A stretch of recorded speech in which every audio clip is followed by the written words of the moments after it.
Yes, guys. Hello, everyone. A very good morning to all of you and a happy Republic Day. Am I audible? Please, somebody ping me. Yes, guys. Am I audible? Somebody please ping me so that I can start the session. Okay. Hello, everyone. Good morning and happy Republic Day once again to all of you. Welcome to Unacademy, India's largest online learning platform. Let's crack UPSC CSE English.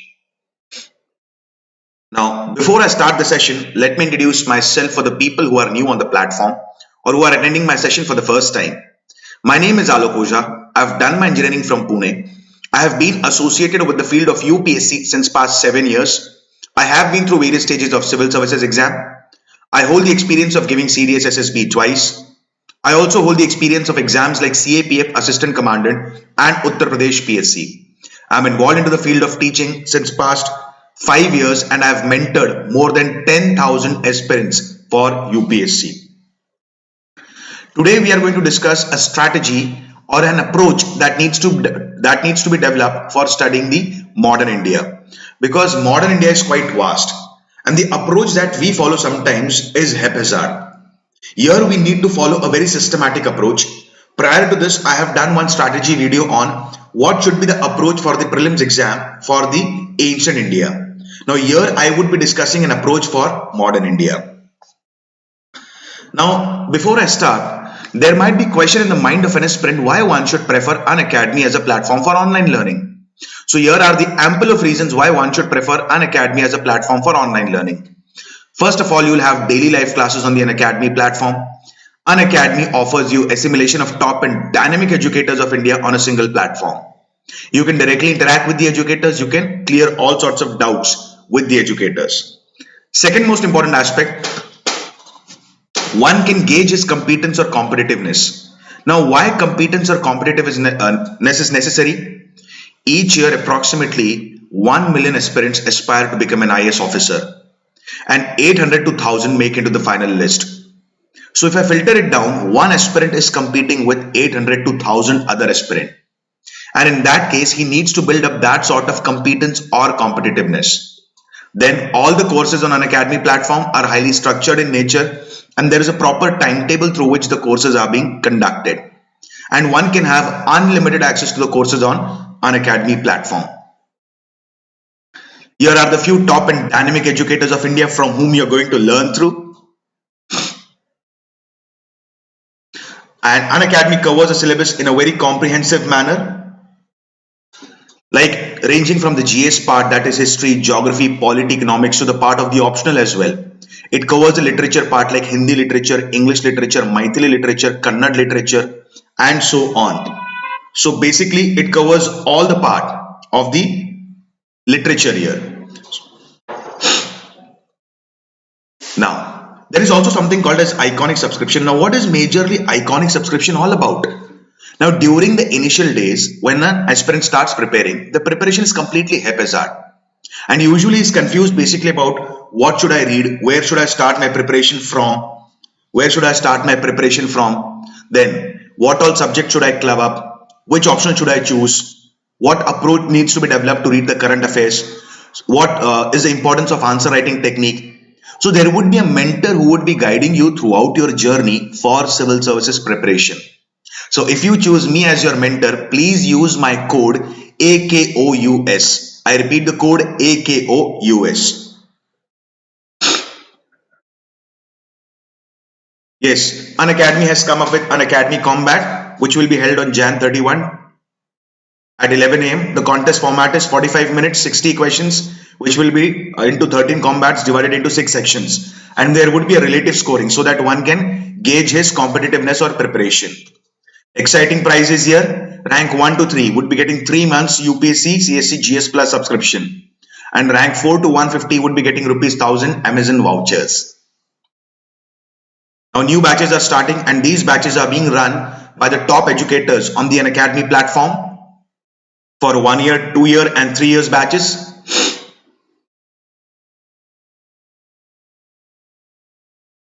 There might be a probable hike in the iconic subscription. So if anyone is aspiring to go for an iconic subscription, please you can go for that. These have been the special classes conducted by me previously.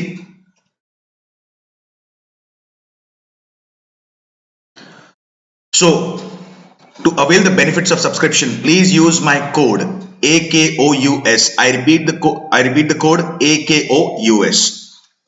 Yes, very good evening, Seema. Happy Republic Day. Sorry, good morning.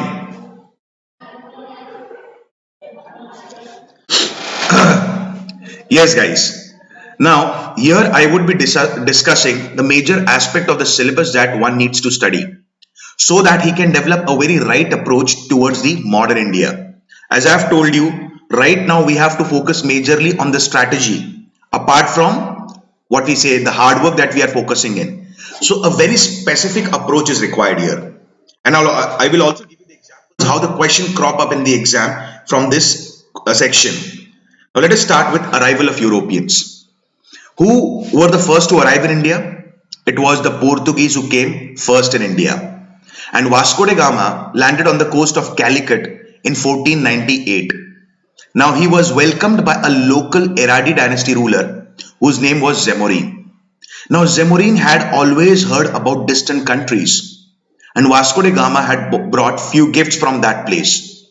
Now Zamorin was completely unhappy with the gifts that was brought by Vasco da Gama, and Vasco da Gama had to go back empty-handed. Meanwhile, what happened here? Arabs were dominating the trade between India and the Central Asian countries, or India and Europe, for years, like for centuries basically. It is said that the Arabs took goods from India, they sold these goods in what we say Italian cities of Venice and Genoa, and they accrued huge amount of profit. They extracted huge amount of profit from that trade. Now when Portuguese came in India, they thought that their trade monopoly would be disturbed, and they did not wanted their trade monopoly to get disturbed. So they filled the ears of Zamorin and they told Zamorin that Portuguese are pirates and they have come in India to plunder you. But after Vasco da Gama came Pedro Cabral in India, and he established various factories in India. After Pedro Cabral again came Vasco da Gama, and it is said that for the second time when he came in India, he made 60 times profit just in trade of what we say spices. Then came Almeida, then came Albuquerque. Albuquerque is also referred as cultural ambassador between Portugal and India. It is said that he acquired the region of Goa, and Goa became the epicenter of Portuguese activities in India. Then it is said that he banned the sati in the entire region of Goa.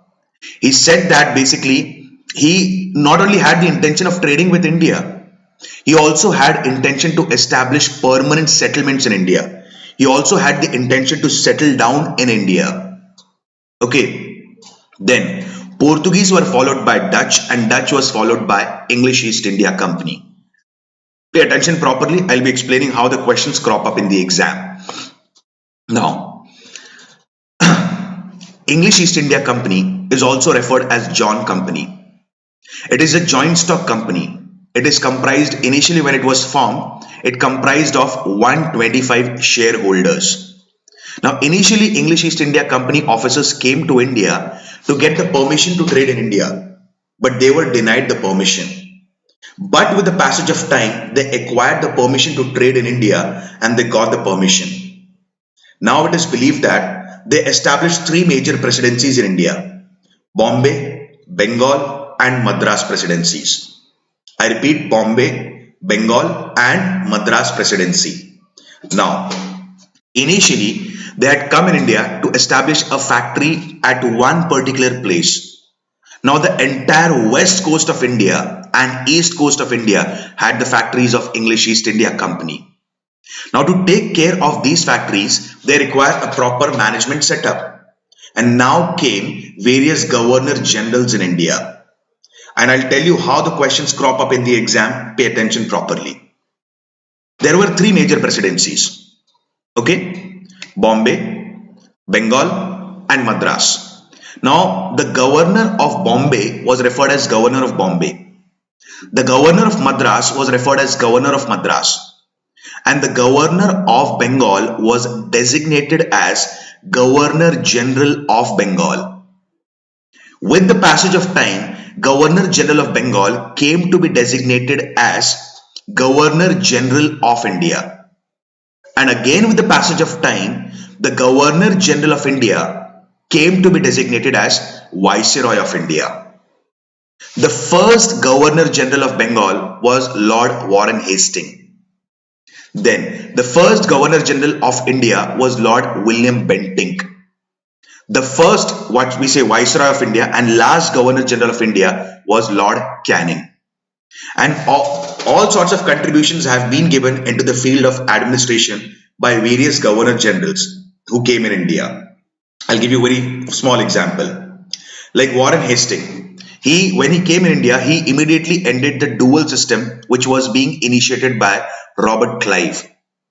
Okay, then he was involved in the Rohilla War. And Rohilla War has played a very dynamic role in establishing the position of Britishers in India. Lord Wellesley, he was one of the Governor Generals. He has come up with the policy of subsidiary alliance. Now, what is subsidiary alliance system? Under subsidiary alliance system, the Britishers would be referred as paramount power and Indian states would be referred as protected state. Okay? Now, it is said that a British resident would be placed in the court of an Indian ruler. And who is going to pay for the expenses of that person? The ruler would be paying for that expenses. Then the ruler cannot enter into any treaty with any foreign power without the permission of the Britishers. Secondly, they can, what we say, solve their internal disputes, but they cannot engage into any friendship treaty with any other power as well. In very simple words, subsidiary alliance system, which was being initiated by Lord Wellesley, was like surrendering one's sovereignty. The ruler completely had to surrender his sovereignty. He was completely, like it is said that, he was hardly independent. And the first ruler to accept the subsidiary alliance system was Nizam of Hyderabad. And hundreds of kingdoms accepted the subsidiary alliance system. Then Vellore Mutiny, like it is said that Vellore Mutiny, which occurred in 1806, and Barrackpur Mutiny, which occurred in 1824, are the precursors to the revolt of 1857. We believe that revolt of 1857 is the first war of independence. True, but that was on a massive scale. But at the small scale, we can observe Vellore Mutiny and Barrackpur Mutiny. I'll give you a small example. Vellore Mutiny occurred during the tenure of Sir George Barlow. And what is that mutiny all about? Like there were two British commanders. One was Lord Hodown and second was John Cradock. Now these people passed a very foolish orders. And what was that foolish order? The Brahmin cannot apply the tilak on the forehead. They cannot wear the caste mark. The Muslims completely need to shave their chin. They cannot, what we say, wear the holy cap. Now this was a sort of interference in the religious policies of Hindus and Muslims. And now basically it is said that the soldiers, 200 soldiers revolted under the leadership of one of the Tipu's son. The entire movement was suppressed by Colonel Gillespie. And this is referred in the history of modern India as Vellore Mutiny, which occurred during the tenure of Sir, what we say, George Barlow. The first Governor General of India was Lord William Bentinck. He was the first person to ban the sati in the entire region of Bengal.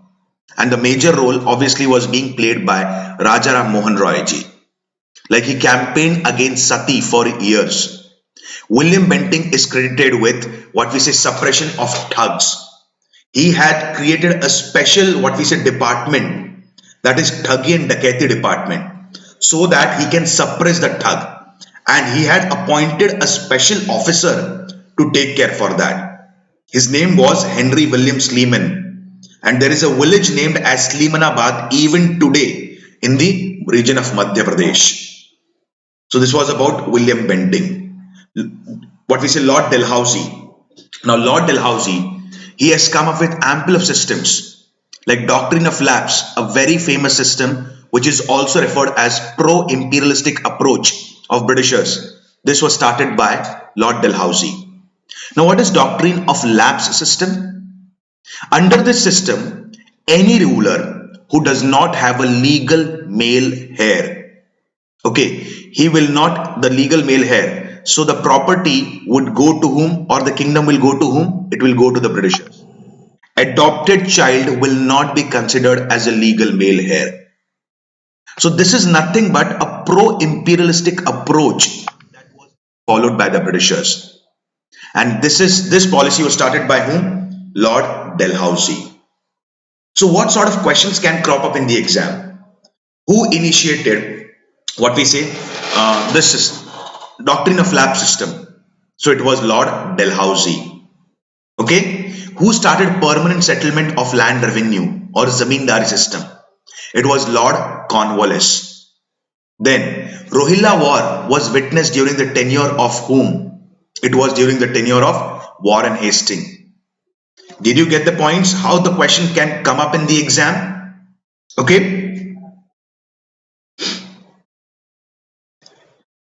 Yes, guys, please keep the session active and interactive. If you have any sort of doubt, please feel free to ask me. Okay. Now, important Charter Act. Pay attention properly. Now, here you guys need to focus upon 5 to 6 important Charter Act. That is Regulating Act 1773, Pitt's India Act 1784, then Charter Act 1813, Charter Act 1833, Charter Act 1853, which is the last charter, and Government of India Act 1858. I will repeat this act. Please pay attention properly, because time and again the question have cropped up from these sections. That is, first one is Regulating Act 1773. Second one is Pitt's India Act 1784, Charter Act 1813, Charter Act 1833, Charter Act 1853, and finally comes Government of India Act 1858. I'll give you a few examples now. Regulating Act 1773. It came during the time of whom? It came during the time of Lord Warren Hastings. I have just talked about this, that there were 3 major presidency. Bombay, Gautam Krishna. The Zamindari system was started by Lord Cornwallis. Okay. Now, listen to me. Regulating Act 1773. There were 3 presidencies: Bombay, Bengal, and Madras. Governor of Bombay was referred as Governor of Bombay. Governor of Madras was referred as Governor of Madras. And Governor of Bengal was designated as Governor General of Bengal. And now, Governor of Bombay and Madras were subordinated to Governor General of Bengal. And this was as per Regulating Act 1773. I've just told you, English East India Company was a shareholders company. And initially, there were 125 shareholders in the company. So 125 shareholders cannot altogether make rules and regulations for the company. So 125 shareholders were referred as Court of Proprietors, and 24 were referred as Court of Directors. Now, who are Court of Directors? These 125 shareholders will choose 24 among themselves who are going to frame the rules and regulations for the company. So 125 shareholders are referred as Court of Proprietors, and 24 are referred as Court of Directors. Now, it is said that initially the election for Court of Directors was held annually, but as per Regulating Act 1773, now the elections would be held every 4 years. Okay, there would be a Governor General, and Governor General would be having a council of 4 members to assist him in the performance of duties. After this come Pitt's India Act 1784. I repeat, Pitt's India Act 1784. Now, what is Pitt's India Act 1784 all about? Listen to me very carefully. Okay. Now, I have told you basically that, listen to me, there was a company of 125 shareholders. Above them there was 24 as court of director. Now these court of directors are going to frame rules and regulations for the company. Okay. Now these 24 are chosen among themselves. So there cannot be proper accountability and transparency. Now above the court of director came the board of control, and board of control had 6 members. Who is going to appoint this board of control? It was being appointed by the British Crown. So in very simple language, in very simple words, now the company was having a dual control above them. One was a control of board of control, which comprised of 6 members, and the other was of the British Crown or the Parliament. This was as per Pitt's India Act 1784. Then you have to study about the Charter Act 1813. So please focus on different acts in a very systematic pattern, so that you can come to know basically about what sort of questions can be asked from the various act. Did you get the points till here? Yes guys, please let me know. Yes Gautam, Zamindari system, it was by Cornwallis. Did you get the points till here guys? Please let me know.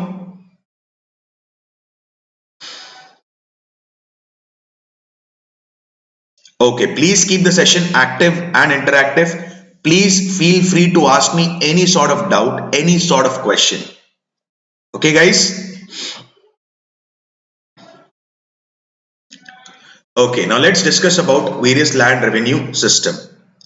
Now one is Zamindari system, the other one is Rayatwari system, and then comes basically Mahalwari system. Now what is this system all about? Zamindari system is also called as permanent settlement.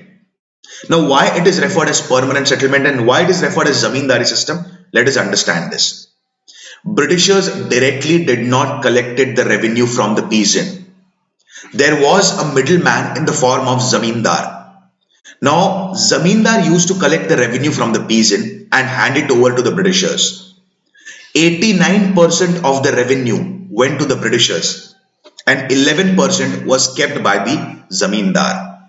I'll give you a very small example. Suppose I'm a peasant. Okay. Now the Zamindar has collected the revenue from me. Okay. I have earned rupees 100. 70 rupees I have to pay as a tax. Out of 70 rupees, 63 rupees will go to the English East India Company. 7 would be kept by the Zamindar. And many times it happens like Zamindar used to extract huge amount of money apart from that. Okay. So the most important aspect here is Zamindar acted as a middleman between company on one side and the peasant on the other side. Now why it is called as permanent settlement? Because for the next 10 years, the revenue would be completely fixed. For example, I have earned rupees 100. I have to pay 70 rupees as a tax. Next year, I earn rupees 50, but still I have to pay 70 rupees as a tax. Next to next year, I have earned rupees 300, but still now as well, I have to pay 70 rupees as a tax. The tax cannot be raised arbitrarily. That is why Zamindari system is also referred as permanent settlement. Then comes Rayatwari system. Now what is the certain drawbacks of Zamindari system? I'll give you a small example. Suppose I have 1 acre of land and I produce approximately around 50 quintals of rice on the 1 acre of land. Okay, nearby me there is again 1 acre of land, and there the land is quite fertile, and here approximately around 150 quintals of rice is produced there. So I have to pay the same tax which is being paid by this person. So isn't this a sort of injustice towards me? So this is again a flaw of Zamindari system. Secondly, suppose if there is a failure in the monsoon, suppose there is a drought like situation. If the peasant cannot pay to the Zamindar, how will the Zamindar pay to the company? Now then crop up Rayatwari system. In the Rayatwari system, the land revenue was directly being collected from whom? The land revenue was directly being collected from the Rayat, that is peasant. And the land was categorized into three parts: good, bad, and average. The taxes on the land which is quite fertile would be very high. The taxes on the land which is average would be average, and the taxes on the barren land would be quite less. And the tax here would be directly collected from the peasant. That is Rayatwari system. And Mahalwari system, the tax will not be collected from an individual entity. The tax would be collected from the entire Mahal, from the entire village. This is called as Mahalwari system. So you guys need to focus upon all these three sort of system. Directly, there can be a question in the exam. Consider the following statement about Zamindari system, or consider the following statement about Rayatwari system. So please go through all these systems. These systems have been explained quite well in the Spectrum book, that is by Rajiv Ahir. It is also explained in a very systematic manner in 12th standard Tamil Nadu text board. Okay guys, any query, any doubt, any sort of question? Yes, Anil, good morning.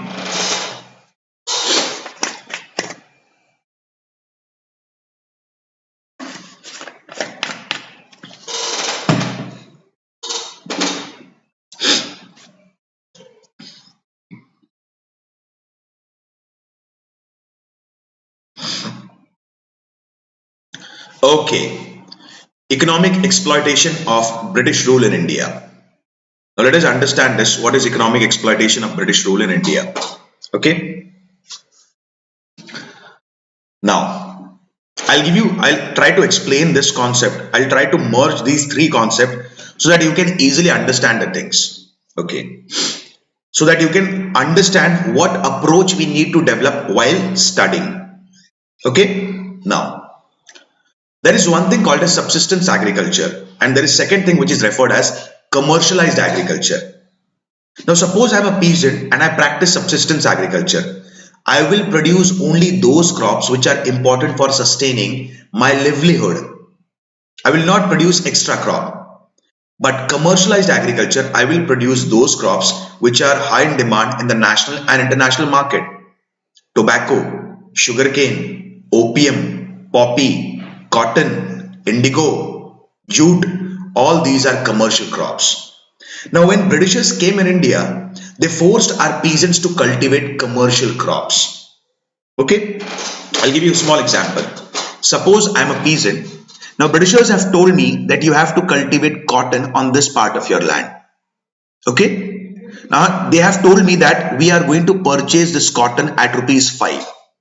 I'm giving you an example, guys. Okay. Now, you have to cultivate it at, we are going to give you the ₹5 when it is ready for the harvest.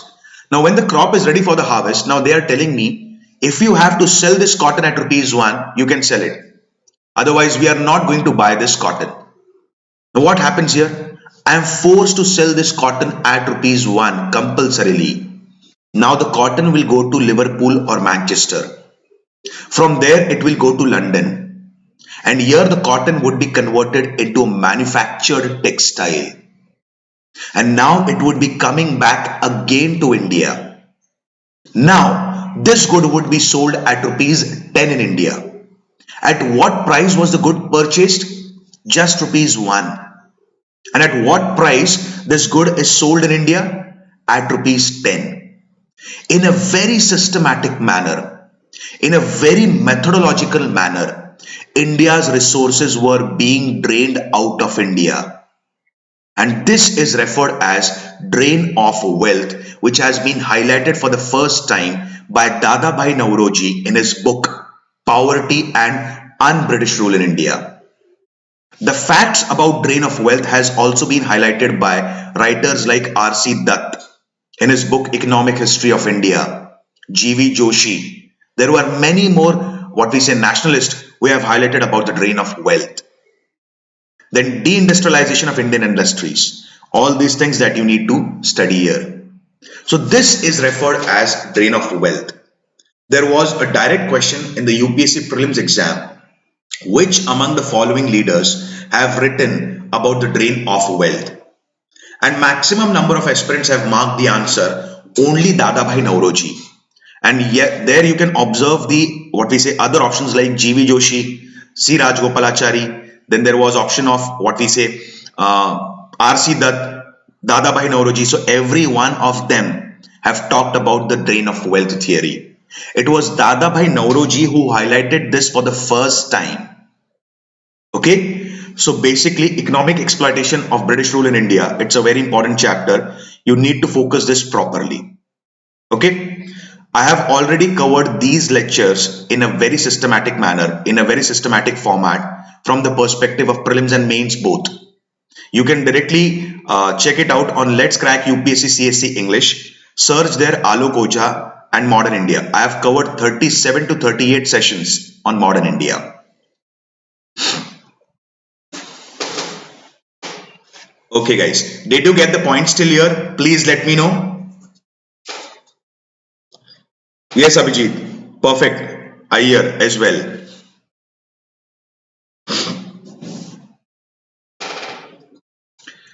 Okay. Socio-religious reform movements, very important section basically.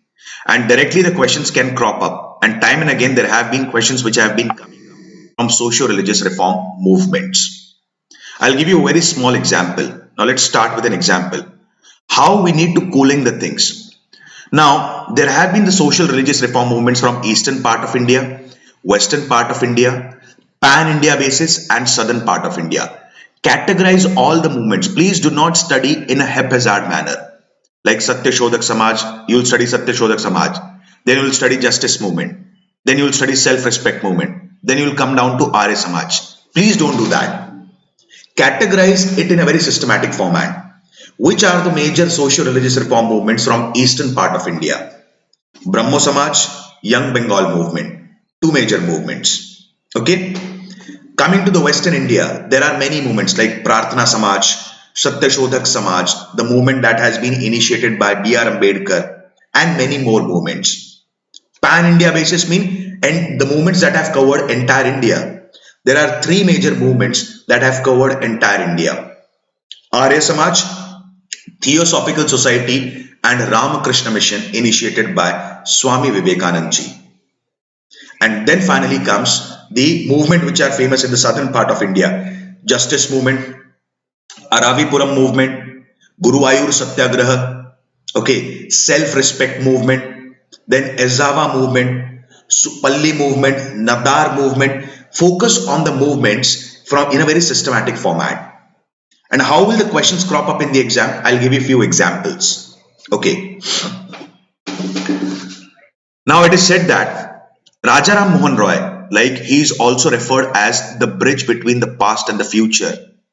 He is also referred as the father of modern Renaissance, because it is said that the entire Renaissance in India began from the region of Bengal. Entire reforms in the society began from the region of Bengal.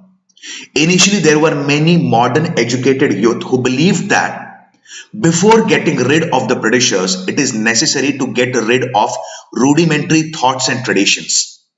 It is necessary to free our society from various social evils like sati, child marriage, female infanticide. Caste system was rampant at this time. So first of all, our society needs to get rid of this. Now, the initiator was Rajaram Mohan Roy. He started with basically Atmiya Sabha. Atmiya Sabha's main goal was what we say preach monotheism. Now what is monotheism? Belief in one God. We all belong to the same race, and that major race is humanity first. So first of all, we need to respect our fellow beings and we should believe in one God, that is humanity. So he started Atmiya Sabha to preach monotheism. Then his entire teachings was based completely on Vedas and Upanishad. Then along with Dwarkanath Tagore, he founded Brahmo Samaj. Moving further, now in 1831 he died at a place called as Bristol in London. And he died due to meningitis. Yes, Drain of wealth theory, Gautam Krishna, it was being given by Dadabhai Nauroji. Okay. So he died of meningitis. Now initially after that there was Devendranath Tagore. Now Devendranath Tagore directly did not join Brahmo Samaj. He initially started Tattva Bodhini Sabha, and the principles of Tattva Bodhini Sabha were completely similar to the principles of Brahmo Samaj. And later on, when he found that the pattern and the style of working of Brahmo Samaj and the pattern and style of working of what we say Tattva Bodhini Sabha are quite similar, then he joined Brahmo Samaj. Again, there was another person who joined later on Brahmo Samaj, was Keshav Chandra Sen. Now Keshav Chandra Sen was quite liberal in his attitude in comparison to Devendranath Tagore. Now what happened? Due to the ideological differences between both of them, there was schism in Brahmo Samaj. There was break in Brahmo Samaj. There was departure of the two sides or wings of Brahmo Samaj. The followers of Devendranath Tagore founded Adi Brahmo Samaj. I repeat, they founded Adi Brahmo Samaj, and followers of Keshav Chandra Sen founded Brahmo Samaj of India or Navavidhan. Okay, Keshav Chandra Sen, to preach his philosophy of Navavidhan, started a newspaper, Indian Mirror. Now, what sort of questions can be asked in the exam? Consider the following statement about Brahmo Samaj. Devendranath Tagore was one of the co-founders of Brahmo Samaj. First statement. Keshav Chandra Sen started the newspaper Indian Mirror to preach his own philosophy of Brahmo Samaj. Which among the following statement is correct? My friends, only statement number 2 is correct. Statement number 1 is wrong, because it is not Devendranath Tagore who co-founded the Brahmo Samaj. It was Dwarkanath Tagore. Okay guys, it was Dwarkanath Tagore.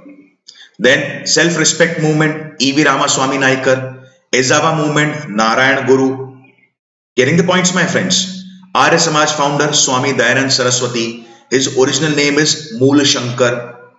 And there is a famous statement given by the founder of Arya Samaj, that is Swami Dayanand Saraswati, that Vedas are eternal and infallible. He gave the cry back to Vedas. So are you getting the points, guys? What sort of question can crop up from this section? Okay, now all the movements which are from southern India, like self-respect movement, justice movement, Palli movement, Nadar movement, I would suggest you guys to read this movement from 12th standard Tamil Nadu textbook book. Then the Eastern India, Western India and Pan India, you can cover it from Spectrum or Grover. Okay, you can cover it from Spectrum by Rajiv Ahir, or you can cover this section from Grover. Are you getting the points, guys? Did you get the points till here? Please let me know.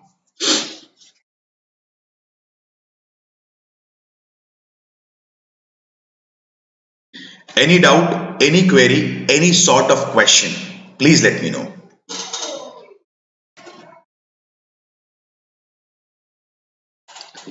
Okay. Now let us talk about important peasant movement. I'll give you a few examples. These are the peasant movement that you guys need to focus upon. Please focus upon these major peasant movements, and questions majorly will come from this section. Okay, I'll give you an example what approach we need to develop to study the various movement. I'll give you an example of Champaran Satyagraha. Okay, now what is Champaran Satyagraha all about? Champaran, it is located in the northern part of Bihar. Now when Britishers came in India, I have already talked about this, that Britishers forced our Indian peasants to cultivate indigo, cotton or any commercial crop for that sake. Now in the region of Champaran, Britishers have come up with a new system which is referred as Teen Kathya system.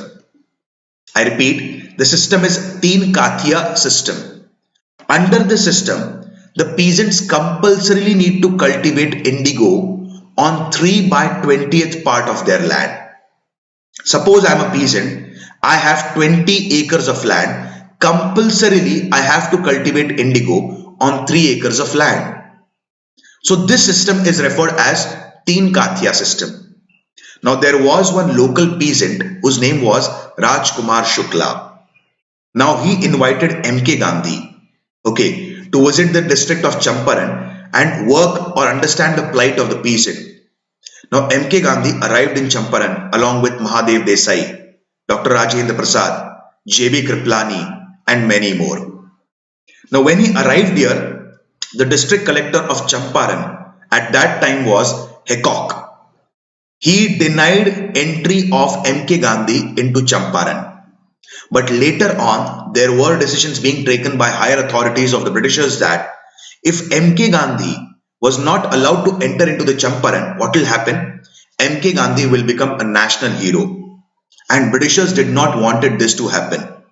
So they allowed MK Gandhi to conduct a Satyagraha in the region of Champaran. A committee was created which is referred as Champaran Agrarian Committee. And as per this committee, entire Teen Kathya system was being abolished. So this is majorly about Champaran Satyagraha. How will the question crop up in the exam? Consider the following statement about Champaran Satyagraha. It was the first Satyagraha of MK Gandhi in India. Okay. Second statement. The district of Champaran is located in the northern part of Bihar. Teen Kathya system forms the crux of Champaran Satyagraha. Which among the following statements are correct?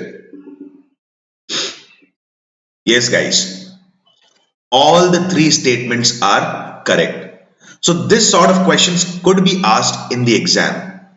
Okay. Kheda Satyagraha and Bardoli Satyagraha, both the Satyagraha, it was being led by Sardar Vallabhbhai Patel.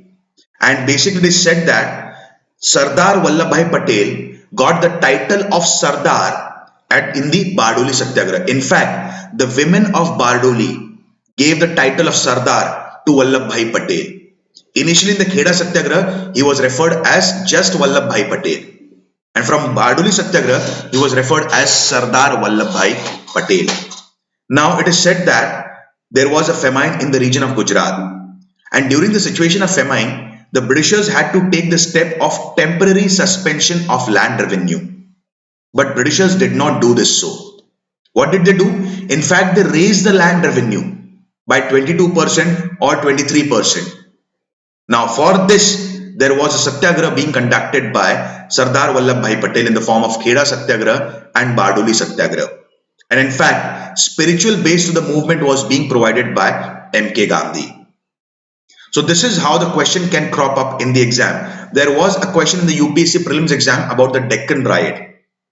And it is said that there was one statement there in the question that police was unable to suppress the riot and army help was sought in to suppress the riot. Many students have marked this statement as wrong. My friends, this statement is correct. Now, it is said that police could not control the riot here. So, there was army that was being called in to control the riot, which occurred in 1875, which is in the form of Deccan Riot. So, this is how the questions can crop up in the exam. Did you get the points? Please let me know. Yes, guys, any query, any question, any sort of doubt?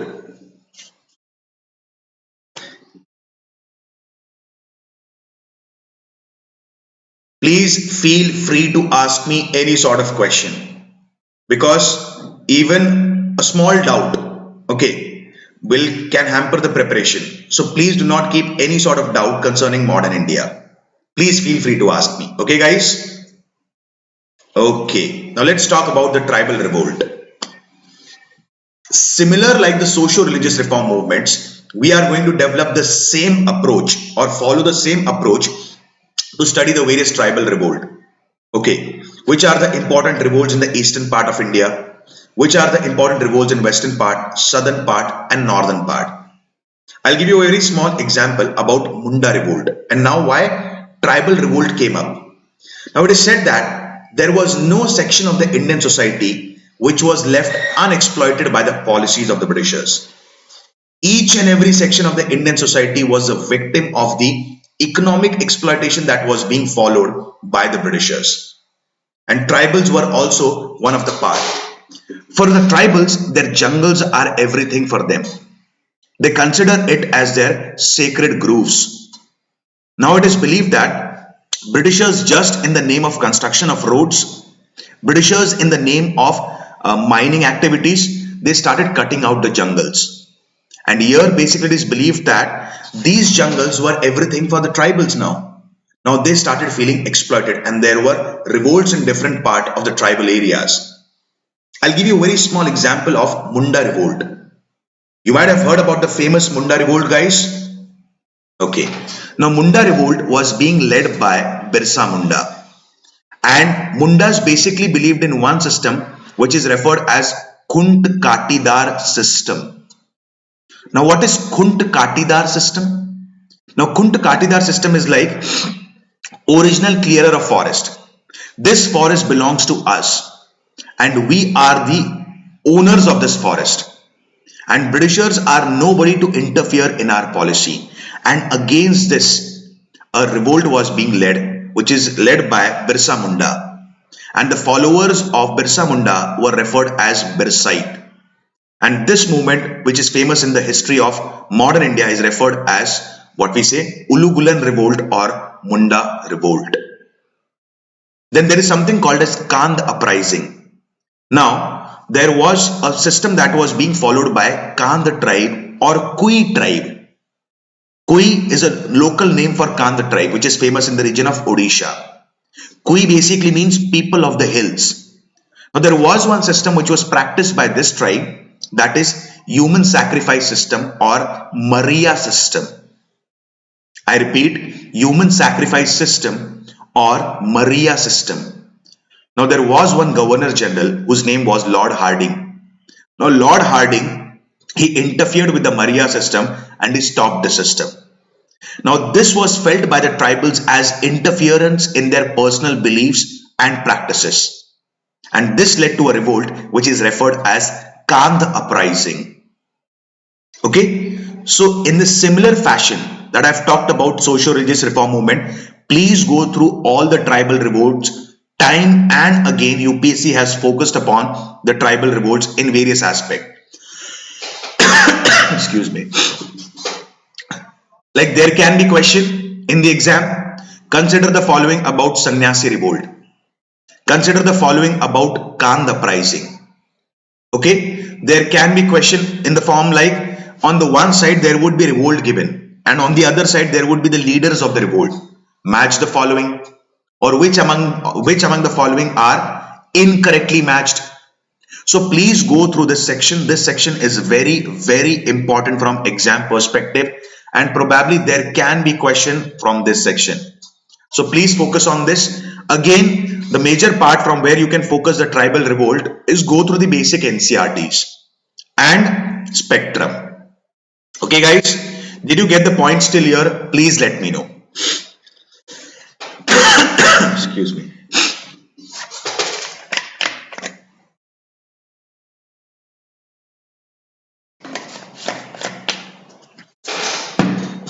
Yes guys, any query, any sort of doubt, any question, please feel free to ask me.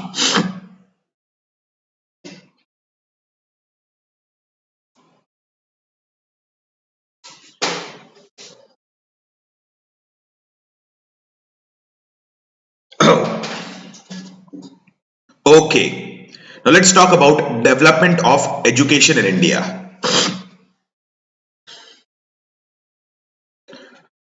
Now, initially, Britishers were not at all interested in educating the Indians. Now, why these people were not interested in educating the Indians? Because it is quite easier to rule over the people who are not literate. Now, initially the civil servants were being trained at Hailbury College in London. And now when these civil servants used to come to India, their administrative efficiency and effectiveness was not up to the mark. And what is the reason behind that? These people are highly unaware about the geography of India, climate of India, historical background of India, culture of India, people of India. Now it is necessary to train these people in India so that they can basically understand about the Indian society and develop that sort of efficiency and effectiveness. Now with the passage of time, these people needs to be paid perks and privileges, salaries, gratuities, pension, and it became a sort of a burden on the exchequer. Now to tackle this, the Britishers believed that it is necessary to educate the Indians. So they came up with the policy of educating the Indians. Now there was a sort of controversy initially. Should we impart education to the Indians in English language, or should we impart education to the Indians initially in the vernacular language? And this controversy is referred as Anglicist Orientalist controversy. And prior to this, there was an act which was passed, Charter Act 1813. Okay. Now what is Charter Act 1813 all about? As per Charter Act 1813, there is one clause that every year Britishers have to spend at least 1 lakh rupees for the purpose of education. Okay. Just give me 1 second, guys.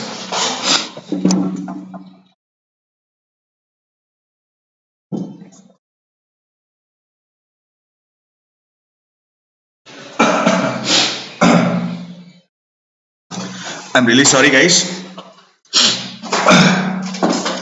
So every year, Britishers had to spend at least 1 lakh rupees for the purpose of education. So there was a controversy here, and then came up Wood's Dispatch 1854. Now, initially it was thought that we are going to educate the upper section or the elite section of the Indian society. And automatically, the people of the elite section of the Indian society are going to interact with the people at the grassroots level. So what will happen here? Automatically, the things will flow down. The education will flow down. Now, what happened further here? Listen to me. Wood's Dispatch of 1854, it is referred as Magna Carta of English education in India. It completely rejected the downward filtration theory. As per Sir Charles Wood, who drafted this Wood's Dispatch, he believed that initially we are going to educate the Indians in their vernacular language, and the higher education would be in English language. But initially we are going to educate them in their own language, that is vernacular language. 3 universities need to be established: Bombay, Calcutta and Madras. There needs to be education department in every province. There needs to be government school in every district which is going to report to the education department. And 3 new universities were being established, that is Calcutta, Bombay and Madras University, on the recommendation of Sir Charles Wood, that is Wood's Dispatch. Then Raili Commission is there. The Raili Commission was being appointed by Lord Curzon, and on the recommendation of Raili Commission, University Act 1904 cropped up. It is also referred by Gopal Krishna Gokhale as retrograde measure. Sadler Commission.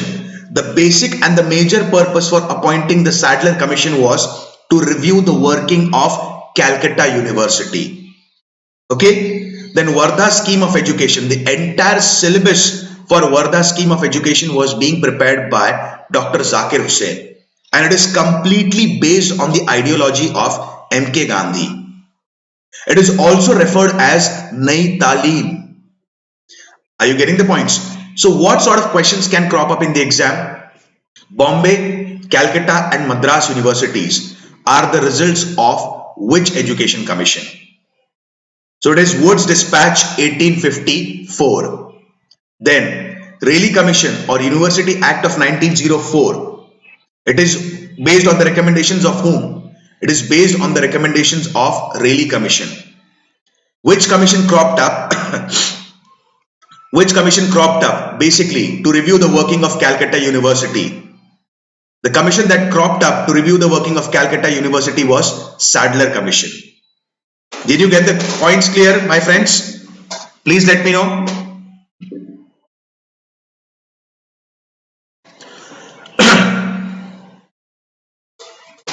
Yes, guys. Any doubt, any query, any sort of question, please feel free to ask me. Hope so the points are clear, guys.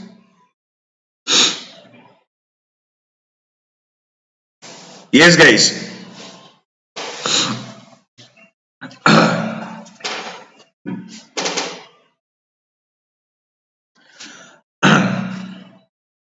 This approach needs to be developed while studying for the or while preparing for modern India.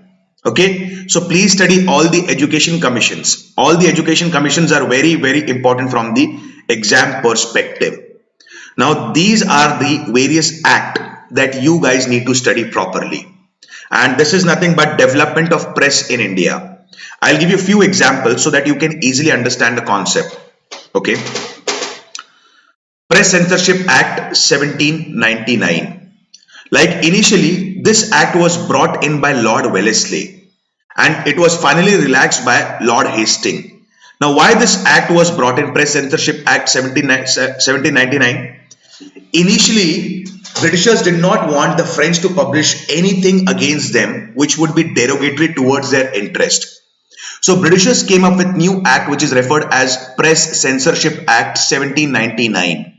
Okay, because Britishers not at all, they did not wanted the French, what we say, opinion or the French publication should hamper their trade monopoly in India. So Lord Wellesley came up with Press Censorship Act 1799 and which was finally relaxed by Lord Hastings. I'll give you another example, Vernacular Press Act 1878.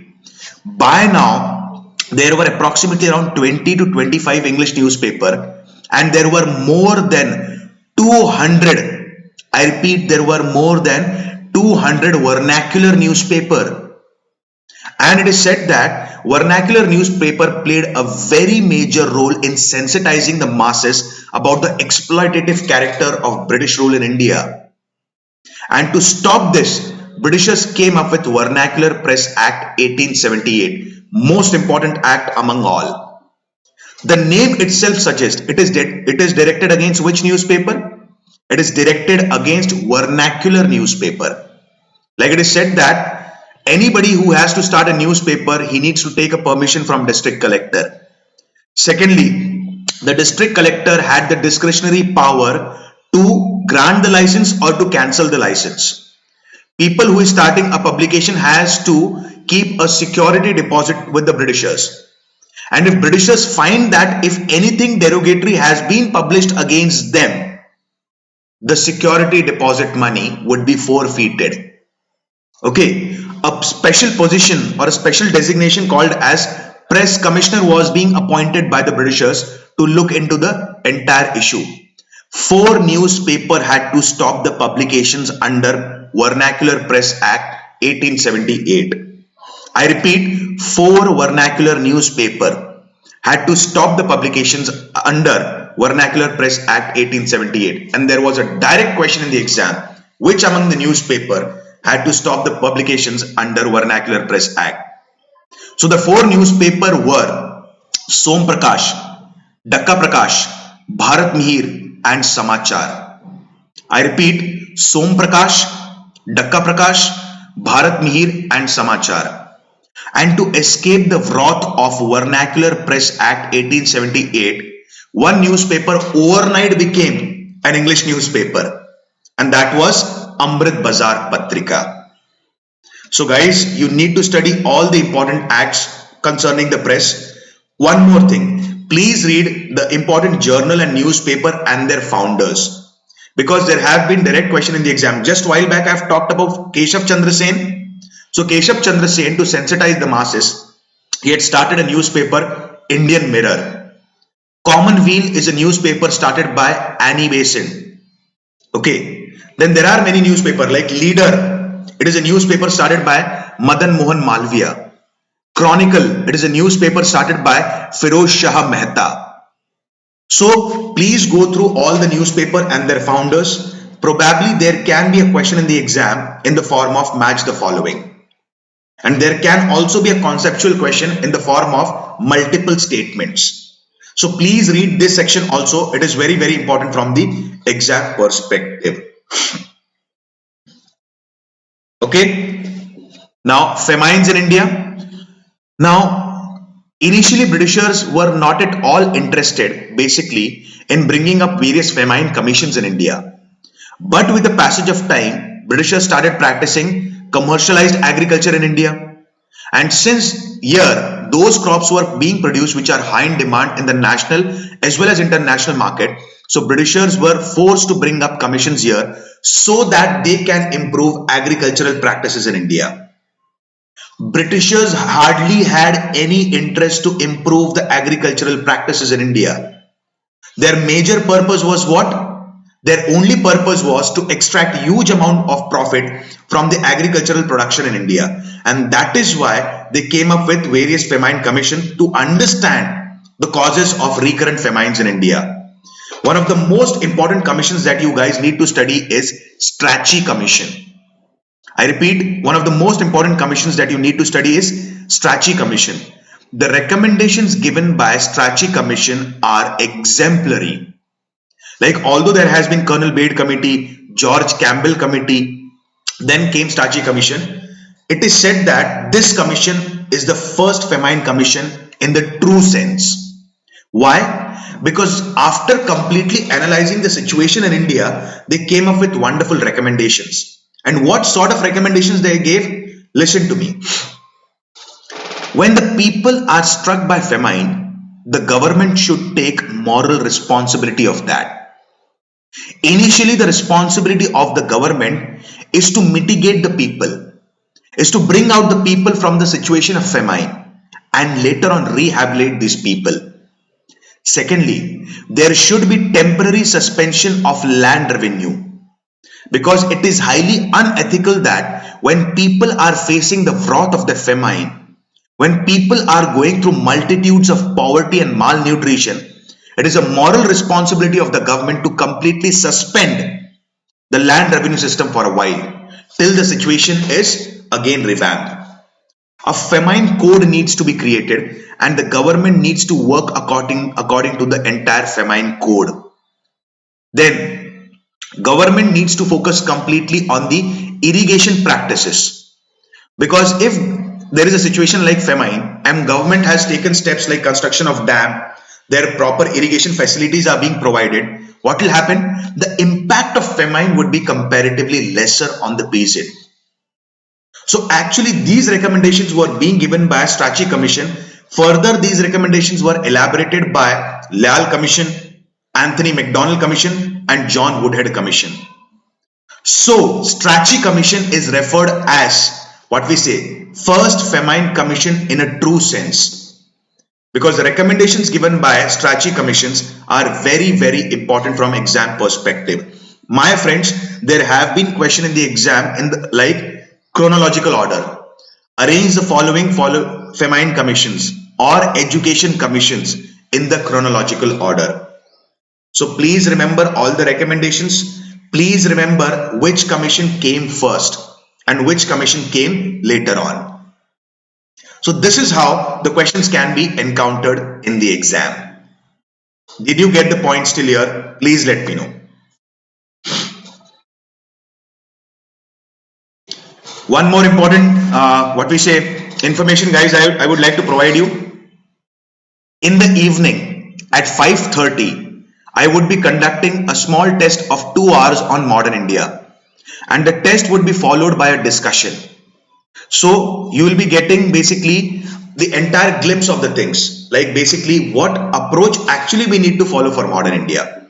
So the test would be conducted at 5:30 as a part of special class. I would be sharing the link of the test on my Telegram channel.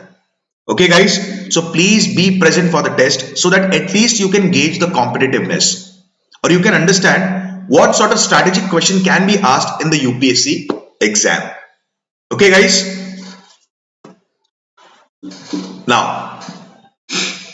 let's talk about revolt of 1857. Now, what are the reasons for the revolt of 1857? Revolt of 1857 was not just because of one reason. There are multitudes of reasons. Now, in the many books, you will see that the modern Indian syllabus starts from revolt of 1857. But why I have asked you guys to cover all these things prior to revolt of 1857? Because at least you will understand what was the situation of India prior to the revolt of 1857. and what were the amalgamation of various factors which led to the revolt of 1857. Okay guys, that is more important. Now listen to me very carefully. Each and every section of the Indian society was highly exploited by the policies that were being adopted by the Britishers. I've just talked about one mutiny which is called as Vellore Mutiny, which occurred during the tenure of Sir George Barlow. And in that mutiny, what did I talk about? Like the soldiers basically in the British Indian Army were forced, like there were various rules and regulations that they need to follow. Like the Brahmins cannot apply tilak on the forehead. They cannot wear the caste mark. Muslims have to wear the holy cap. They compulsorily need to shave their chin. So this was a sort of interference by the Britishers in the religious policies. Then there was Barakpur Mutiny. Now what is Barakpur Mutiny? I'll tell you. Now during the first Burma War, the forces were dispatched by sea and land route both. So as per the followers of Hinduism, they believe that in the ancient times, crossing the sea means losing the caste. And this was considered as Kala Pani by the Brahmins at that time. So what happened basically? Britishers, still knowing that these practices and beliefs have been practiced by the various castes in the Hindu, but still you are forcing and you are interfering in the religious policies of the Hindus. So this was felt as a derogatory, what we say, insult or humiliation by the soldiers in the army, and they revolted under the leadership of Binda, and this is referred as Barakpur Mutiny. Even though Britishers always followed a policy of racial discrimination. For example, even though I have served loyally, or I have showed my loyalty at each and every point to the British Indian Army, and continuously I have been serving for past 20 years, but still I was appointed as a Subedar and I will remain a Subedar. And there was also a sort of discrimination in the payments and promotions. There were many officers, British officers, who were promoted to the higher rank, although they did not have that much of experience. So this was the thing, that was racial discrimination policy was followed by the Britishers. I've talked about Zamindari system. Under Zamindari system, the peasants were completely exploited by the policies that were being followed by the Britishers. Like for example, if the peasant or the farmer is unable to pay the revenue, his entire land was confiscated. For a peasant, for a farmer, his land is everything for him. And if his land is confiscated, you have taken complete livelihood from him. So the peasant section was also completely exploited, or it was completely annoyed by the policies that have been adopted by the Britishers right from the start. While back, I've talked about the policies of the tribals. Like for the tribes, their forest and the jungles are everything for them. They consider this as a sacred grove. And Britishers, just in the name of construction of road, just in the name of mining, are exploiting the tribal areas. And in fact, the tribals are not even given the pie out of it. So Britishers right from the start had adopted a very exploitative policy, a very, what we say, derogatory policy towards the Indians. Just while back, I have talked about Kand uprising. Kand or Kui is a tribe located in Odisha in the region of Chota Nagpur Plateau. They had one system which is referred as human sacrifice system or Maria system. Now Lord Hardinge, one of the Governor General, he interfered with the Maria system, and this was felt by Kand tribe or Kui tribe as interference in their personal belief and practices. Then Britishers came up with very derogatory acts like Religious Disabilities Act. Now what is it? Now, as per Charter Act 1813, I'll give you a small background.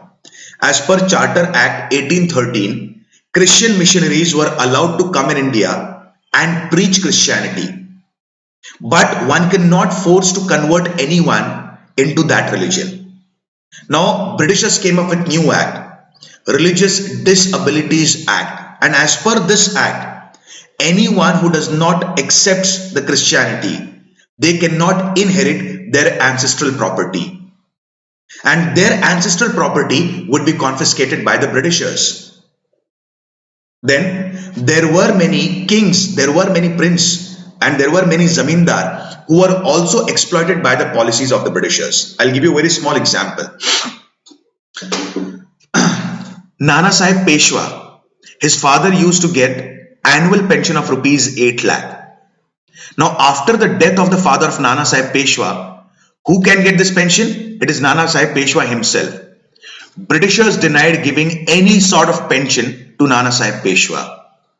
And now it is believed that Nana Sahib Peshwa sent his friend Azimullah Khan, who is also referred as Kranti Doot, to London, so that he can have a word with the crown. Crown hardly paid any attention towards the request of Kranti Doot or Azimullah Khan. So this was the derogatory policy that was being adopted by the Britishers against the prince as well. Like there were, for example, under Zamindari system, if peasant is unable to pay the revenue to the Zamindar, how will the Zamindar pay the revenue to the Britishers? In that case, what will happen? The Zamindari rights would be evicted. He would be removed from his Zamindari rights. So there were certain section of Zamindar who were also annoyed by the policies of the Britishers.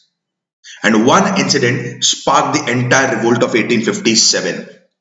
And that was, Britishers had introduced one rifle, which is Royal Enfield rifle. Now this rifle had a cartridge which needs to be bitten off by the teeth. Now it had a coating of fat of cow and pig. The cow was sacred to Hindus and the pig was taboo to the Muslim.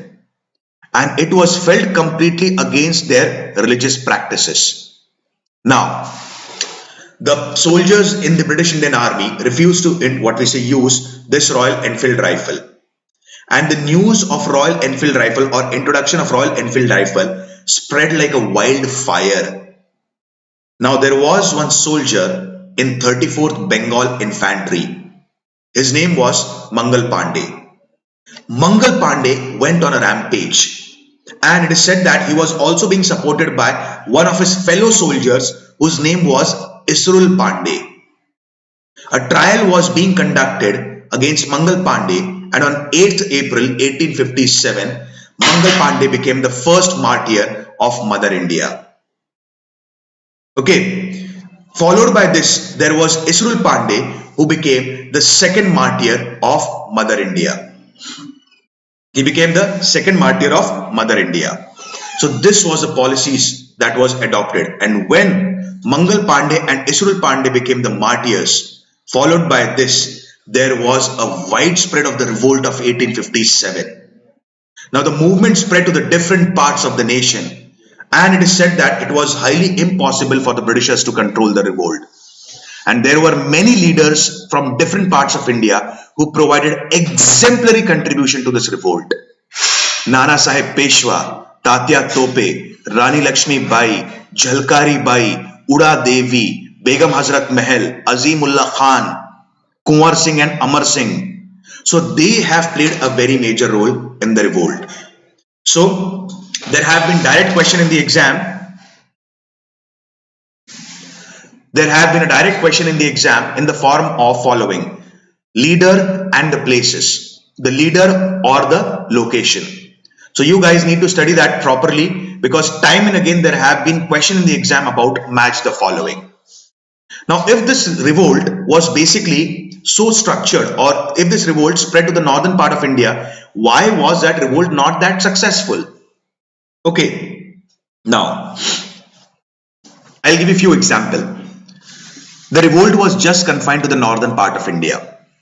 The educated class who provided the leadership base in the socio-religious reform movements did not provide the leadership base in the revolt of 1857. Third major aspect that here occurred is there were many sections who were loyal to the Britishers, and there were many princes who were loyal to the policies of the Britishers. So although revolt of 1857 spread to different parts in the northern part of India, but it did not cover the pan-India, but still it created a sort of patriotism. It created an enthusiastic zeal to fight for the nation among the people. So these are the major aspect of revolt of 1857 that you guys need to focus upon. So please read Spectrum's chapter on revolt of 1857 in a very vivid manner, in a very dynamic manner. And apart from Spectrum, please go through Grover. Okay, it is also a very wonderful book which has depicted revolt of 1857 in a very dynamic manner. Okay guys, and I have covered 2 lectures on revolt of 1857, part 1 and part 2 as a part of modern India. Okay guys, you can watch that lectures on YouTube itself. Just search Alok Ojha. Did you get the point still here guys? Please let me know.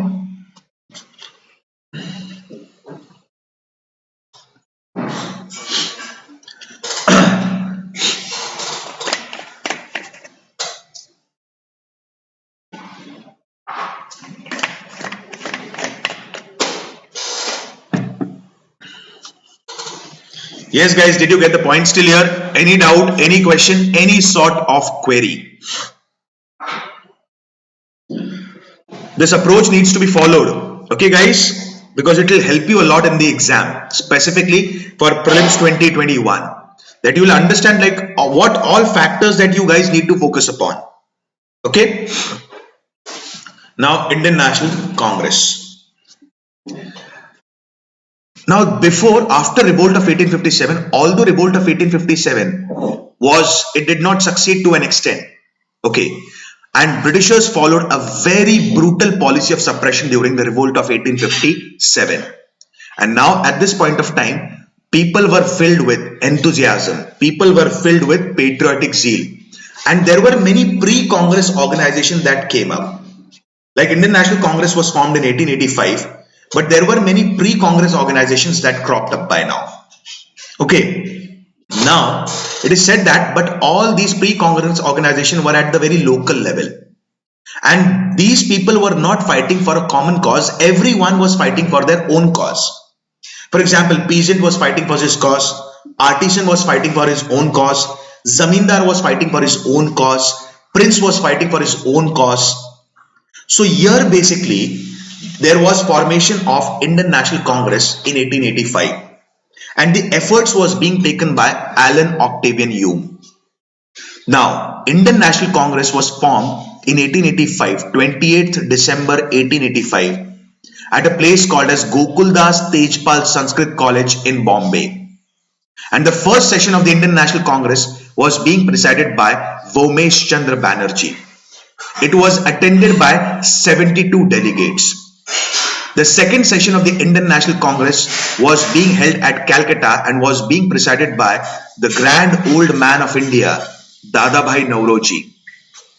And it was participated by 436 delegates.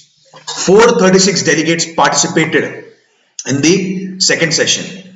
And in the second session of the Indian National Congress, it was decided that every year we are going to meet at a particular place in India, and we are going to discuss the issues of national importance. Are you getting the points? We are going to discuss the issues of national importance. So this was the major thing that they decided here. Third session of Indian National Congress presided by first minority president, that is Badruddin Tayyabji. And subsequently the number of delegates in the Indian National Congress started increasing. The 1889 session of Indian National Congress was addressed by Kadambini Ganguly. She was the first women graduate of Calcutta University. Okay. Now, the formation of Indian National Congress, like it is believed by many that formation of Indian National Congress was basically a different diplomatic play that has been taken by the Britishers. Yes. Why? Now, since Alan Octavian Hume, he is a retired civil servant. Now, why did he promote the formation of Indian National Congress? There might be a diplomatic move that had been played by the Britishers. And what is that diplomatic move? I'll give you a small example. Initially, there was no platform where our nationalist leaders can ventilate their grievances or negotiate with the Britishers. And this resulted in the major revolt of 1857.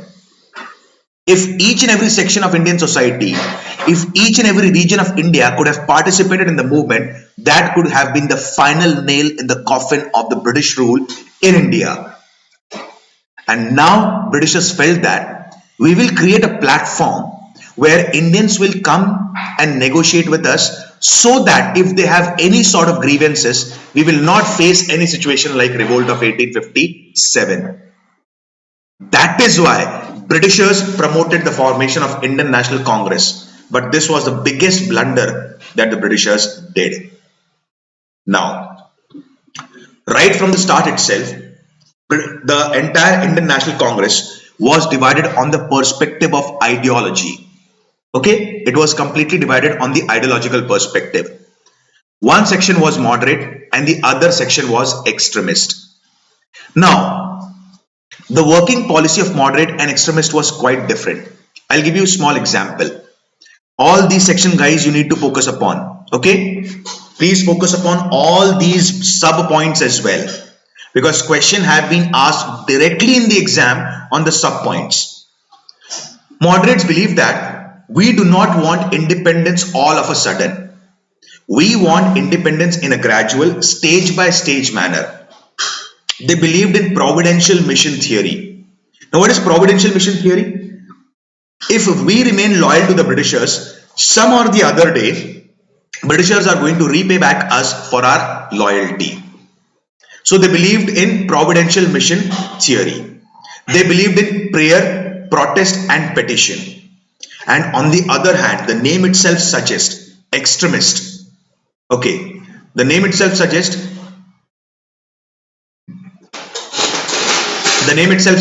extremist. Now, what is majorly about the extremist? They believe that if independence could have got by remaining in the constitutional limits, there couldn't have been the major revolutions in the world, like French Revolution, American Revolution. So we need to go beyond the constitutional limit to gain independence. And they believe that if sometimes violent method needs to be adopted for gaining independence, one can go for that. They completely rejected the providential mission theory. They believe that Britishers are highly unworthy of our loyalty. Okay, so basically it is believed that this was a working pattern or difference between the working pattern of the moderates and the extremist. Did you get the points till here? Please let me know. Yes, guys. Are you getting the points? Actually, what sort of approach that we need to develop for the prelims? Are the things going in a systematic pattern? Are you understanding the things? Yes, guys.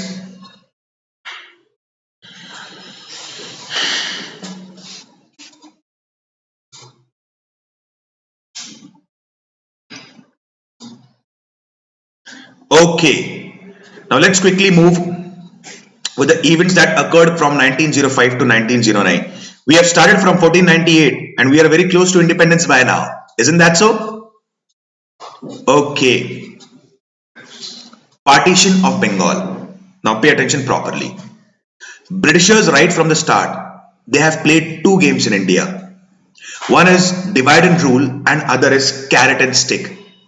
Divide and rule initially means they have tried to break the cultural unity in India. They have tried to break the cultural fabric of India by the policy of divide and rule, by bringing in the policy of communalism. And secondly, carrot and stick. If you have to suppress one section of the society, you need to uplift the other. If you have to suppress the moderates, you need to uplift the extremist. Or if you have to suppress the extremist, you need to uplift the moderates. Okay. Now there was one person whose name was Lord Curzon. Now Lord Curzon came up with a system that is partition of Bengal. And what reason did he cite for partition of Bengal? He said that Bengal has become too big to be administered by a single viceroy. Okay, and what was the actual implicit intention, or what was the actual hidden intention? To divide the entire region of Bengal on communal lines. Because West Bengal was a Hindu majority province and East Bengal was the Muslim majority province. And to break the cultural fabric of India, Lord Curzon decided to divide the Bengal on communal lines. And against this partition of Bengal, a call for Swadeshi movement was given in 1905. And this session was being presided by Gopal Krishna Gokhale, which was held at Banaras. Here the call for Swadeshi movement was given. Okay, now pay attention properly. Now it is believed that in 1905, Swadeshi movement was being initiated, and moderates and extremists both played a very dynamic role. What is the meaning of Swadeshi? We are going to use those goods which are produced indigenously. In very simple words, we are going to use those goods which are produced in our own country. And Swadeshi and boycott both are complementary to each other. Because if we are boycotting the British goods, we are adopting the Indian made goods. So both Swadeshi and boycott are complementary to each other. Now it is said that initially it was decided the movement would just be confined to the region of Bengal. But movement became very successful in the region of Bengal, and now extremists wanted the movement to spread to the rest of the country, so that the different parts of the nation could be engulfed in the movement. They can participate in the movement. Okay. Now, it is believed that 1906 session. Now, the movement spread from Bengal to Bombay Presidency. In Bombay Presidency, a very dynamic role was being played by Bal Gangadhar Tilak ji. From there, it spread to United Province. From there, it spread to Punjab. From Punjab, it spread to Delhi. From Delhi, it spread to Madras Presidency. So entire India was covered under Swadeshi movement by now, although it started from the region of Bengal. Now came the 1906 session of Indian National Congress. Now, extremists wanted Lala Lajpat Rai to become the president, or Bal Gangadhar Tilak to become the president of Indian National Congress. But moderates had proposed a different name. But later on, moderates proposed the name of Grand Old Man of India, Dadabhai Nauroji. Okay, now Dadabhai Nauroji, although he was a moderate leader, he was being supported, or he was a very revered and respected personality among everyone. So, in fact, the presidentship of Dadabhai Nauroji was also being accepted by the extremists. But extremists were successful in passing 4 resolutions. I repeat, extremists were successful in passing 4 resolutions, and all these 4 resolutions have been asked in the exam. And what are those 4 resolutions? Swaraj, Swadeshi, boycott, and national education. I repeat, Swaraj, Swadeshi, boycott, and national education. These 4 resolutions were being passed by extremists in 1906 session. Okay. At this point of time, there was also formation of Muslim League. Like the formation of Muslim League was being led by Nawab Salimullah of Dhaka and Aga Khan. Now there were certain sections, like Britishers have always played a communal game, and they, like it is said that they poisoned the minds of certain section here. And here basically it is believed that here there was a formation of Muslim League in 1906, which was being led by Aga Khan and Nawab Salimullah of Dhaka. Now came 1907 session of Indian National Congress. Very, very important. Now what happened here? Let us understand this.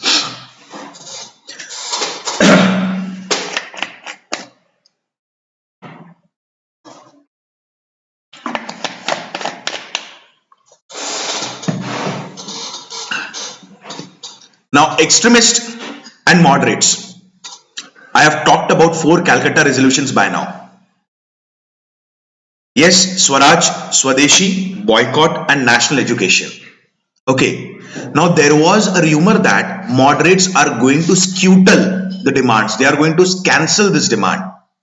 Now, what happened further? Now, it is believed that moderates and extremists initially had decided that both cannot work with each other, because the pattern or the working style of moderate was quite different from the pattern or the working style of the extremist. Both had a very different pattern of working. Like moderates believed in prayer, petition, and protest. Extremists believed in extra constitutional means to gain the independence. So everyone had a very different pattern of working. Secondly, now it is believed that by extremists, when extremists were bringing on the movement throughout the nation, moderates were sitting in the London and negotiating with the Britishers there to bring out further reforms. So initially the session of the Indian National Congress was to be held at Bombay or Pune, but the venue was now shifted to Surat. Okay. Now, when basically Firoz Shah Mehta, he stood up to address the session, some unidentified person threw what we say shoe. He hurled a shoe on Firoz Shah Mehta, who is referred as Lion of Bombay. Another shoe was hurled on Surendranath Banerjee. Edmund, like Surendranath Banerjee, is also referred as Rashtraguru. So basically, the entire assembly hall became a battleground for moderates and extremists. And why they have gathered? How to gain independence for India. In fact, the Britishers had to come in to clear the hall. Okay, they had to come in to clear the entire hall. And from here onwards, the moderates and extremists parted their ways. This is referred as Surat split. And finally comes up Morley-Minto reforms. It is also referred as Indian Council Act 1909. Why it is referred as Morley-Minto reforms? Because Morley was Viceroy of India. Sorry, Morley was Secretary of State for India and Minto was Viceroy of India. And Morley-Minto reforms, like it is said that a separate electorate was provided to the Muslim section. This is Morley-Minto reforms. Please study clause by clause about Morley-Minto reforms. There have been direct question in the exam about the various clauses of Morley-Minto reform. Please study all the important aspects of partition of Bengal, Swadeshi and boycott movement, formation of All India Muslim League, Surat split and Morley-Minto reforms. Each and everything is very, very important from the exam perspective. Did you get the points till here? Please let me know. Any doubt, any query, any sort of question, please feel free to ask.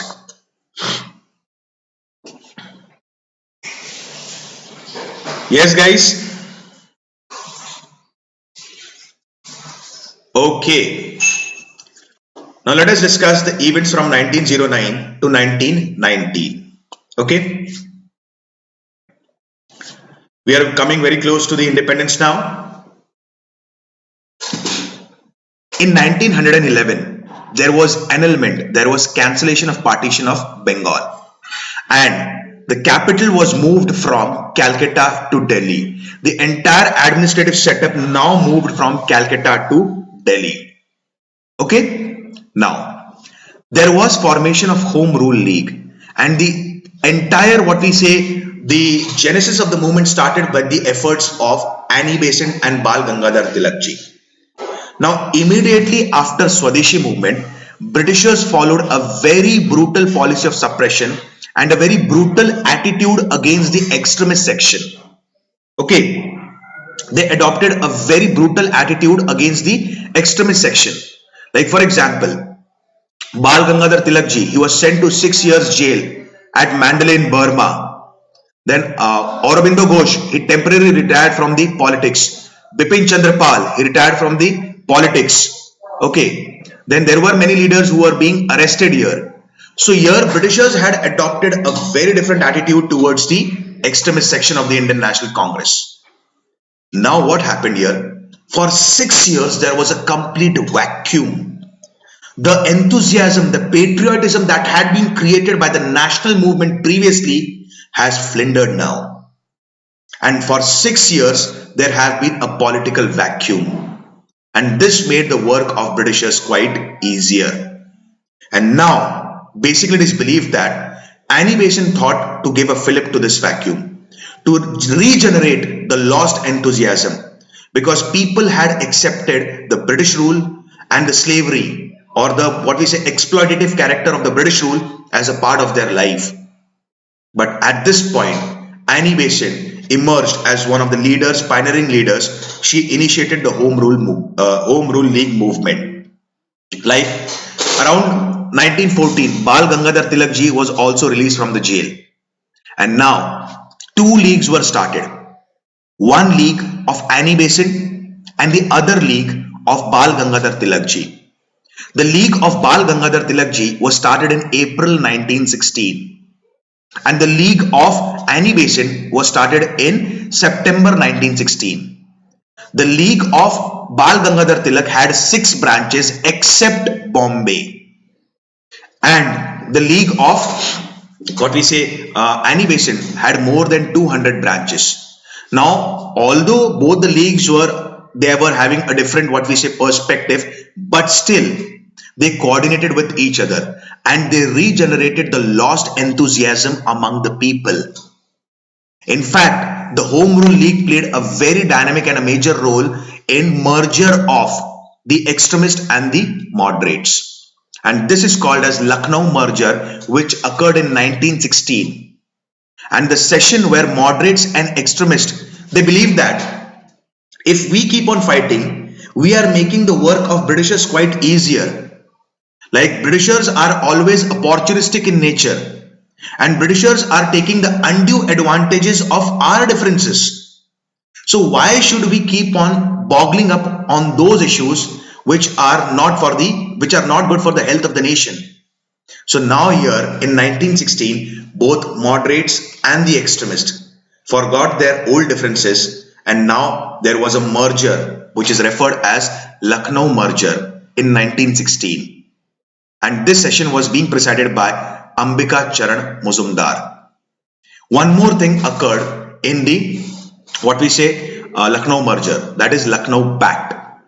Now Muslim League and Indian National Congress, both of them decided to work together for the cause of the nation. Both of them decided to work commonly for the independence of India. And now comes up Rowlatt Act. Now Britishers came up with a very different act, or a very derogatory act, which was derogatory specifically towards the Indian. And what is that? Anarchical and Revolutionaries Crime Act, which is also referred as the Rowlatt Act. Now, why it is referred as Rowlatt Act? Because the entire act was being drafted by Sir Sidney Rowlatt. That is why it is referred as Rowlatt Act. Okay. Now, what is this act all about? Just on the basis of suspicion. My friends, just on the basis of suspicion, if Britishers believed that if any person is involved in seditious activities, immediately that person could be arrested. And he could be kept in remand for 2 years without presenting before the magistrate. So this was against the right of habeas corpus. And against this act was also criticized as Black Act. Against this act, M.K. Gandhi announced nationwide hartal. And when the nationwide hartal was announced, the movement in the region of Punjab was led by Dr. Satyapal and Dr. Saifuddin Kichlau. Now, entire Punjab was brought under martial law and these two leaders were arrested. When these two leaders were arrested, approximately around 10 to 15,000 innocent people gathered at place called as Jallianwala Bagh. Now, why it is referred as Jallianwala Bagh? Because it was being constructed by Pandit Jalla, who was one of the courtiers of Maharaja Ranjit Singh. Okay. Now, these people, they had two purposes basically to gather in the Jallianwala Bagh. First purpose was to celebrate the Baisakhi festival. And the second purpose was to peacefully protest for the arrest of their leaders, Dr. Satyapal and Dr. Saifuddin Kichlau. Now, without investigating the entire situation, without proper inquiry, Britishers basically encircled the entire garden and firing continued for 15 to 17 minutes till the ammunition was over.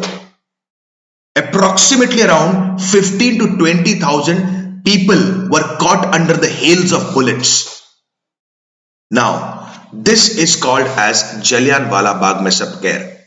As per official records, 376 people were killed, but unofficially, more than 1,000 people were killed in this massacre.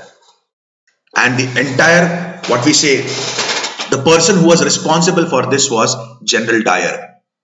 Immediately, M.K. Gandhi, he called this as a mistake of Himalayan magnitude and he returned back his Kesare-Hind gold medal. Rabindranath Tagore renounced his knighthood and an inquiry committee consisting of 4 British and 3 Indian members was created. That is Disorder Inquiry Committee or Hunter Committee. Okay, and now this is referred as Jallianwala Bagh massacre. In 1919, Britishers came up with new act which is referred as Government of India Act 1919 or Montagu-Chelmsford Reform. Now, why it is referred as Montagu-Chelmsford reforms? I have told you previously. Montagu was Secretary of State for India and Chelmsford was Viceroy of India. Okay, there are different changes, like please study the Montagu-Chelmsford reforms clause by clause. Like there was a question directly asked in the exam. Like one of the clause of Montagu-Chelmsford reforms says that bicameralism was introduced at the center. Now at the center there were two houses, like presently we have two houses, Lok Sabha and Rajya Sabha. So bicameralism was introduced at the center as per Montagu-Chelmsford reform. So there was Federal Legislative Assembly, which is synonymous to the present day Lok Sabha, and Council of States, which is synonymous to the present day Rajya Sabha. There was a direct question in the exam. The origin of Rajya Sabha can be traced to. So the origin of Rajya Sabha can be traced to Government of India Act 1919 or Montagu-Chelmsford reforms. Okay, Government of India Act 1919 or Montagu-Chelmsford reforms. Diarchy was introduced in the provinces. What is diarchy? Rule of two. Subjects were divided into two parts, reserved subject and transferred subject. The separate electorate, which was introduced for Muslim as per Indian Council Act 1909 or Morley Minto Reforms 1909, was now extended to the Sikh, European, Anglo-Indians and so on. So all these things occurred as per Montagu-Chelmsford reform. And please remember one clause, and that clause was after 10 years, I repeat, after 10 years, we are going to appoint a commission to review the working of entire Montagu-Chelmsford reforms. Did you get the points till here? Did you understand what approach needs to be developed for the prelims exam? Please let me know. Yes, guys, please let me know.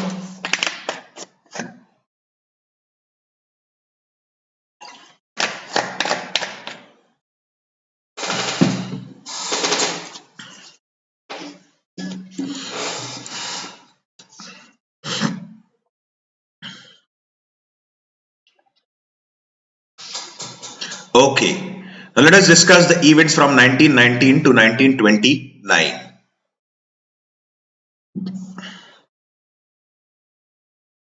Non-cooperation movement. Now there were various factors which led to the non-cooperation movement. Now initially, before launching the non-cooperation movement, MK Gandhi put forward few demands before the Britishers. Like Britishers should immediately repeal the Rowlatt Act. Secondly, Britishers should show regret for what had happened in Jallianwala Bagh. And third major aspect, what did Britishers focused upon, was Khilafat movement. Because Khilafat movement was now merged with non-cooperation movement. Now what is Khilafat movement? Let us understand this now. During the World War I, Turkey was on opposite side of Britain. And Turkey lost the World War I. Now there was a treaty which is referred as Treaty of Sevres. And Britishers started imposing harsh terms and conditions on the Turkey. Now the ruler of Turkey is also referred as Khalifa or Caliph, and he was the religious head of all the Sunni Muslims in the world. Now the position of Caliph was removed, and this hurted the sentiments of Muslims not only all over the world, particularly in India as well. And now, as I have told you, Muslim League and Indian National Congress has already decided to work together. Now there was also one more movement which is referred as Khilafat movement. And what is Khilafat? We are opposing the derogatory policies that have been adopted by the Britishers. And now basically non-cooperation movement was initiated. Now non-cooperation movement was very successful. And the decision was to start the non-cooperation movement was taken at Nagpur session in 1920. Now for the first 2 to 3 years, the movement was very successful. And now leaders urged MK Gandhi to start the civil disobedience movement. Now the entire non-cooperation movement was based on twin pillars, that is Satya and Ahimsa, truth and non-violence.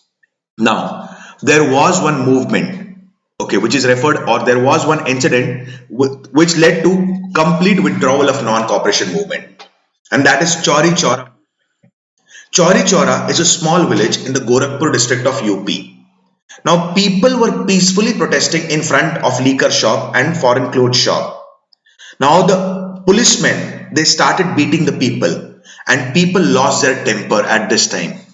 And when the people lost their temper, what happened further? These people put these 22 policemen into the police station, and the entire police station was torched. The entire police station was burned, and 22 policemen died here. MK Gandhi said that people have not understood what is actually non-violence or ahimsa, and immediately the non-cooperation movement was withdrawn. Now there were certain section of the Indian nationalists who believed that it takes a lot of efforts, it takes a lot of time to nurture the national movement, and MK Gandhi had altogether withdrawn the movement. So these people parted away from the Indian National Congress and formed Congress Khilafat Swarajya Party or Swarajya Party. Okay? Trade union movements, you guys need to study properly. It is very important from the exam perspective. Simon Commission. Now listen to me. I've talked about while back Government of India Act 1919 or Montego-Chelmsford reform. And in that I've talked about one clause. And what was that clause? After 10 years, we are going to appoint one commission, and that commission, okay, after 10 years, we are going to appoint a commission, and after that, basically, that commission would be reviewing the working of the entire administrative setup. And Simon Commission was appointed in 1927, 2 years prior to the completion of 10 years. Now, Simon Commission was heavily criticized by each and every section of the Indian nationalist. Why? Because it was an all-white commission. No single Indian member was appointed in the commission. Not even a single Indian member was a part of Simon Commission. And why this commission was appointed? What administrative changes needs to be made in India? And this commission is hardly paying any heed or attention to the needs of the Indian. Wherever the Simon Commission went, Pune, Vijayawada, Amritsar, every place, Calcutta, it was greeted with black flag throughout the nation. With the, what we say, slogans being raised, Simon, go back. When the commission reached in Punjab, the protest was being led by, what we say, Sher-e Punjab, that is Lala Lajpat Rai ji. And here it is said that he succumbed to lot of lathi blows and he died there. Now, we are going to study, please study on Muddiman Committee, please study Butler Committee. Okay. Now, Muddiman Committee, Butler Committee. Butler Committee is majorly related to the relation between the Britishers and the that is paramount power and the princely state. Now, Nehru Report, it is very important from the exam perspective, and Jinnah's 14-point plan. Now, why Nehru Report is important from the exam perspective? Please listen to me very, very carefully. Now, Britishers had given one opportunity here. Like at this point, Lord Birkin had asked, you are free to frame your constitution, but the deadline is 31st December. And at this point of time, we could not complete our constitution on the deadline. Now, Jinnah had also came up with 14-point plan, and he said that until and unless these 14 points are acceptable to the Britishers, are acceptable to the Congress, we are not going to support the Congress in any of its activities. And then came up Lahore Session 1929, which was presided by Jawaharlal Nehru. Here, complete independence was the goal of India, complete Swaraj, no dominion status, no self-government. We want complete detachment from the alien rule. We want complete independence from the Britishers. And this was decided at Lahore Session. Complete independence pledge was being drafted by MK Gandhi himself. Then there is another person who started a movement which is referred as Red Shirt or Khudai Khidmatgar. Okay. Gautam, I have talked about Lala Lajpat Rai went to England. I have said that Bipin Chandra Pal and Aurobindo Ghosh, they retired from politics. Are you getting the points, Gautam?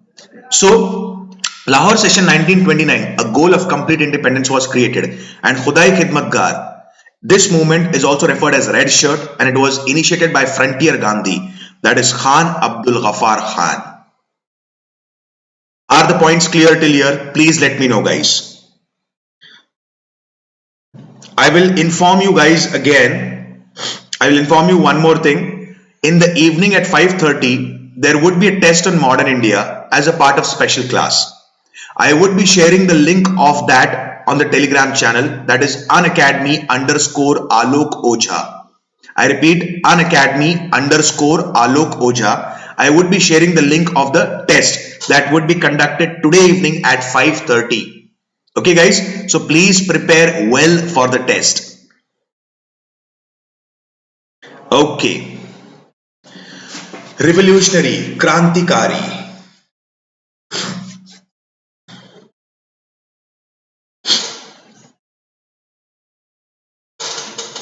Now, the revolutionaries was a section which believed that both moderates and extremists altogether have failed in each and every part of their policies, because they could not gain anything substantial from the Britishers by now. And time and again, Britishers have always adopted the policy of brutal suppression towards the Indians. And now the time has come where we need to adopt a policy of an eye for an eye. Now, if they are assassinating, if they are suppressing us, if they are following the policy of brutal suppression, here also we need to follow the same policy against them. Now, the methodology adopted by the revolutionaries was a bit violent, and now there were many revolutionaries that you have to study. Like important revolutionary leaders include Chandrasekhar Azad, Durga Bhabhi, Ram Prasad Bismil, Ashfaqullah Khan, Bhagat Singh, okay, Rajguru, Sukhdev, Batugeshwar Dutt. All these are important revolutionary. All the revolutionaries are important from the exam perspective. There have been a lot of questions in the UPSC exam about the revolutionary leaders and the cases that they have associated with. Like Lahore conspiracy case, it is associated with Bhagat Singh ji. Okay, Punjab Naujawan Bharat Sabha, who started this? So it was started by Bhagat Singh ji. Okay, then what we say Komagata Maru incident? What is Kanpur Bolshevik case? What is Lahore conspiracy case? What is Ash murder case? Okay, like I've talked about that General Dyer was responsible for Jallianwala Bagh massacre. General Dyer was assassinated by one of the revolutionaries named as Udham Singh ji at the Caxton Town Hall in London. There are many revolutionary, organizations that were running abroad, like Gadar Party. There are many revolutionary movements that are being organized, or organizations that were being organized in Berlin, then San Francisco, Vancouver in Canada. So please study all the revolutionary organizations. Please study all the important revolutionary leaders and the methodology adopted by them. Time and again, there have been questions like Madam Kama. She is referred as the mother of Indian revolutionaries.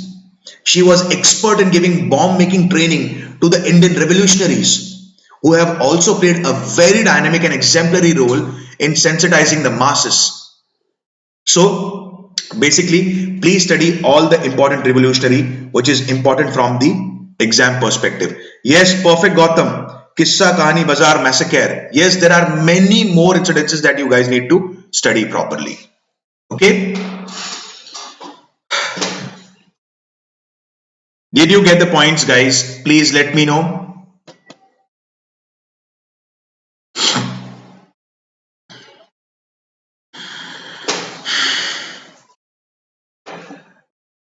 Now, events from 1929 till independence.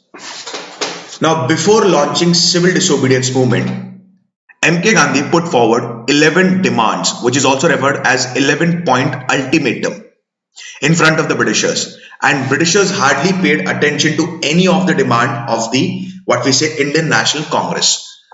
Now, MK Gandhi started salt satyagraha. Now, why did MK Gandhi choose salt? Because as per MK Gandhi, it is the salt which is the most important necessity after air and water. Hardly there is any food that can be cooked without salt, like apart from the sweet dish, guys, but hardly there is any food or any recipe that could be cooked without salt. That is why he chose salt. And now he started the famous Dandi March on 6th of, now he started the famous Dandi March on 12th March from Sabarmati Ashram. Now he took a vow that until and unless I gain independence to India, I won't be coming back to Sabarmati Ashram. And he started the march along with 80 satyagrahis. On the very first day, he covered 21 kilometers and reached a village called as Aslali. And he completely addressed the masses there. Now it is said that by the time he reached Dandi on 6th of April, okay, it is believed that by the time he reached that place, there were 4,000 people who had joined the march. The various historians have mentioned this as though white river is flowing, because everyone was wearing white clothes. And MK Gandhi reached the what we say Dandi. He took up the salt and said, "With this I shake the foundations of British Empire in India." I repeat, with this I shake the foundations of British Empire in India. And then he launched the civil disobedience movement. Now, civil disobedience movement became very successful. And now Britishers wanted to negotiate with the Indians so that they can stop the movement which was going on in a very rampant manner in India. And now Britishers started a series of round table conferences.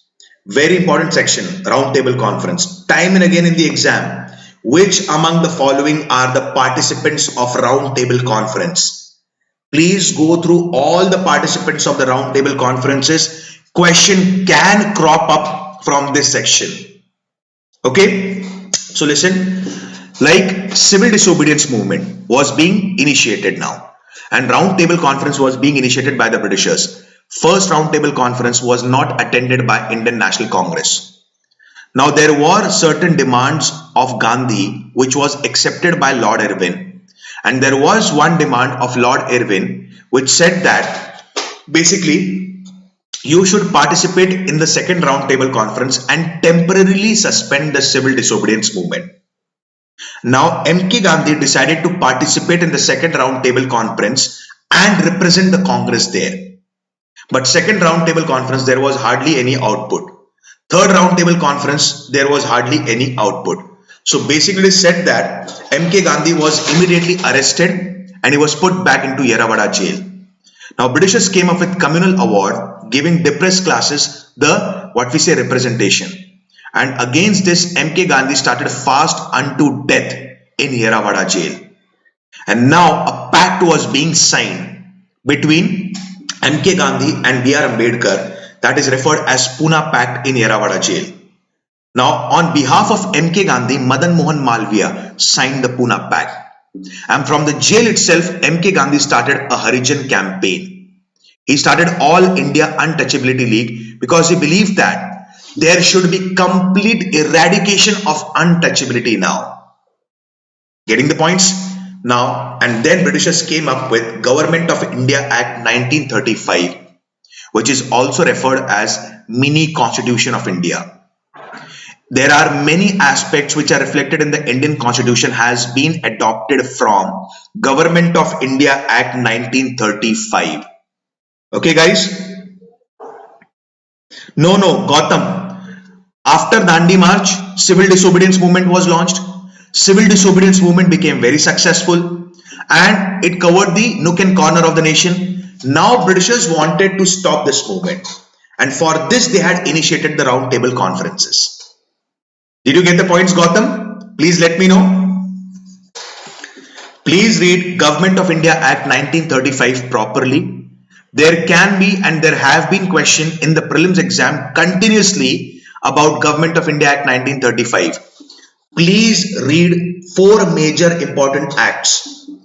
Government of India Act 1858, Morley Minto Reforms 1909, Government of India Act 1919 or Montagu-Chelmsford Reforms 1919, and Government of India Act 1935. There can be an analytical question on this. There can be a comparative analysis question on this in the prelims exam. Please read the major leaders and the parties which were the participant of the round table conferences. Okay, then you guys need to study the important viceroys, then Pakistan resolution and August offer of 1940, individual satyagrahis like Acharya Vinoba Bhave was the first individual satyagrahi. Quit India movement, it is a very major movement after what we say civil disobedience movement, and there were series of events that took place after this.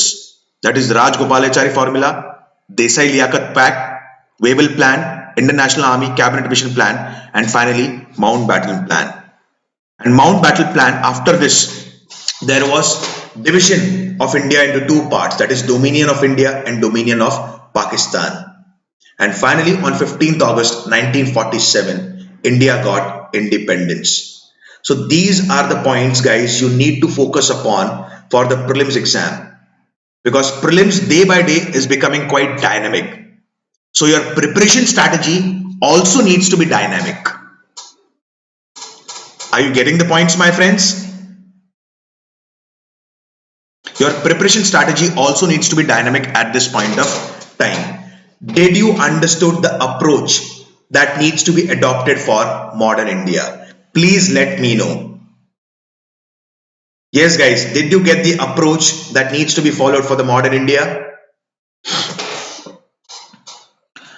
I'll repeat the point. Today evening at 5:30, I'm conducting a small test of 2 hours for modern India. And the test would be conducted on the Unacademy platform as a part of special class. So I'll be sharing the link on my Telegram channel, that is Unacademy_Alok Ojha. So please be a participant in the test so that you can analyze and gauge the preparation, and then you can adopt a very good strategy for that. Okay, guys? Yes, guys, thanks a lot. It was very nice interacting with you guys. Thank you. And once again, Happy Republic Day to all of you. Okay, guys, thank you and have a very, very nice day. See you guys in the test in the evening today. Okay, guys, thank you.